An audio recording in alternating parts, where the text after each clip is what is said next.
Ардын нам бол одоо 104 жилийн түүхтэй.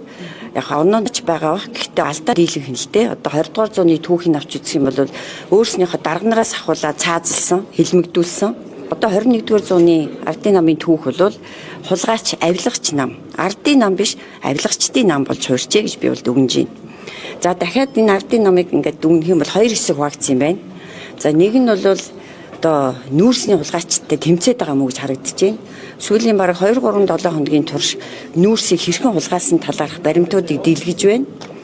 За нөгөө тал нь одоо энэ нүүрстэй холбоотой асуудалд холбогдож байгаа юм шиг байгаа юм. Тэгэхээр одоо зүгээр нэг нүүрсний хулгайч зогсохгүй, зүгээр нэг авилга авдаг төдийгүй албан тушаалаа уруулаа ашиглаж гадны байгууллагуудаас бас 20 сая доллар авсан асуудал яригдж байна тий. Тэгээ энийг одоо яагаад авсан, дарамтлж агаад авсан, мөрөөдөлж агаад авсан би тэрийг мэдэхгүй байна. Тэгэхээр тэр авсан 20 сая доллар нь хүүхдүүдийнх нь хөл бөмбөгийн зардалд орсон ч юм шиг тий. Асар олон маш муухай одоо баримтууд дэлгэгдэж штэ. Тэгэхээр нэг тал нь ийм баримтуудыг гаргаад байгаа юм. Тэгэхээр энэ баримтуудын дагуу хариуцлага хүлээх ёстой гэж үзээд байгаа юм шиг байгаа. Нэг тал нь одоогоор энэ ерөнхий сайдын тал нь. За нөгөө тал нь болохоор энэ бүгдийг нь үгүйсгээд ийм гэмт хэрэг үлдээгүй гэдэг юм шиг байна. Тийм учраас шүүхээр бол тогтоох ёстой. Үнэхээр ийм амар 20 сая бол наазахын асуудал, нүүрсний хэдэн тэрбумын асуудал юм. Эдгээр асуудлыг хийсэн юм үгүй юм уу? Энийгээ тогтоолгооч гэж